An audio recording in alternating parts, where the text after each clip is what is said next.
This is the 1850 original version. The Blessed Damozel leaned out from the gold bar of heaven. Her blue grave eyes were deeper much than a deep water even. She had 3 lilies in her hand, and the stars in her hair were 7. Her robe ungirt from clasp to hem, no wrought flowers did adorn, but a white rose of Mary's gift on the neck meetly worn, and her hair lying down her back was yellow like ripe corn. Her seemed she scarce had been a day one of God's choristers.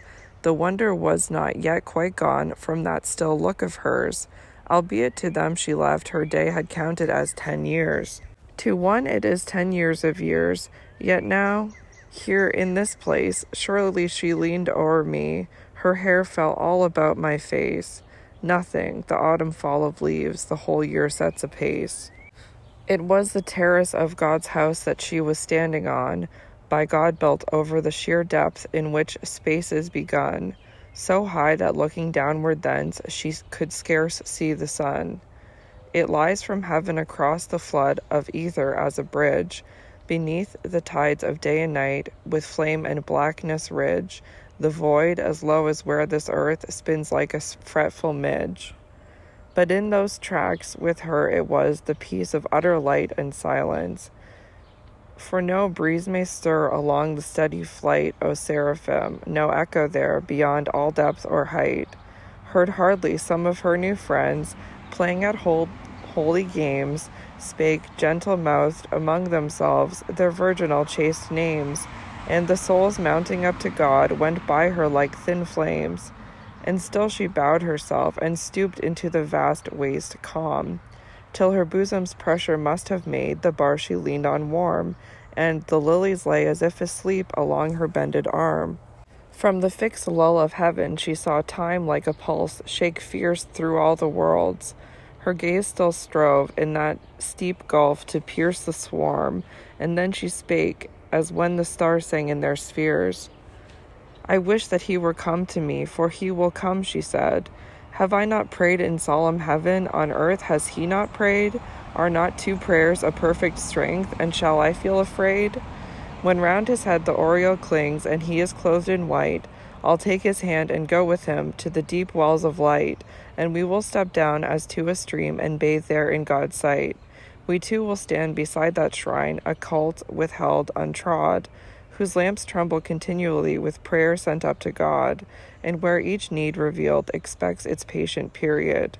We 2 will lie in the shadow of that living mystic tree, within whose secret growth the dove sometimes is felt to be, while every leaf that his plumes touch saith his name audibly. And I myself will teach to him, I myself lying so, the songs I sing here, which his mouth shall pause in, hushed and slow, finding some knowledge at each pause and some new thing to know. Alas, to her wise simple mind these things were all but known before. They trembled on her sense, her voice had caught their tone. Alas for lonely heaven, alas for life rung out alone. Alas, though the end were reached, was thy part understood or borne in trust? And for her sake shall this too be found good? May the close lips that knew not prayer praise ever, though they would?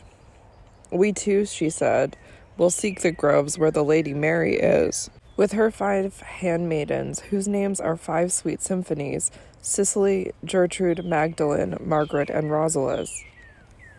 Circle-wise sit they, with bound locks and bosoms covered, into the fine cloth, white like flame, weaving the golden thread, to fashion the birth robes for them who are just born, being dead. He shall fear haply and be dumb, then I will lay my cheek to his, and tell about our love, not once abashed or weak, and the dear mother will approve my pride, and let me speak. Herself shall bring us hand in hand to him round whom all souls kneel, the unnumbered solemn heads bowed with their aureoles, and angels meeting us shall sing to their citherns and citoles. There will I ask of Christ the Lord thus much for him and me, to have more blessing than on earth in no ways, but to be as then we were, being as then at peace. Yea, verily, when he is come, we will do thus and thus, till this my vigil seem quite strange and almost fabulous. We 2 will live at once one life, and peace shall be with us.